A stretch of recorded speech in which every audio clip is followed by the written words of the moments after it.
আপনি তো খুলনা 1 আসন থেকে নির্বাচন করবেন জামাত ইসলামের পক্ষ থেকে, আপনি একজন হিন্দু প্রার্থী, আপনাকে নিয়ে অনেক কথা, কিন্তু আপনি যদি এই বিষয়ে একটু বলেন কেন আপনি একেবারে এই দলটিতেই যোগ দিয়ে মনোনয়ন জমা দিচ্ছেন, কি কারণে? আমি জামাত ইসলামে যোগ দিছি কোনো কারণ না, কোনো কারণ না। আমি একজন হিন্দু মানুষ হয়ে জামাত ইসলাম করি 2003 সাল থেকে।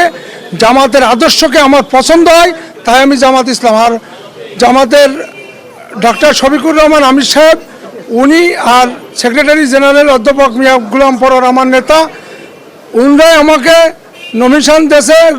আমি সেই নমিশন গ্রহণ করে আজকে আমি নমিশন পত্র জমা দিচ্ছি।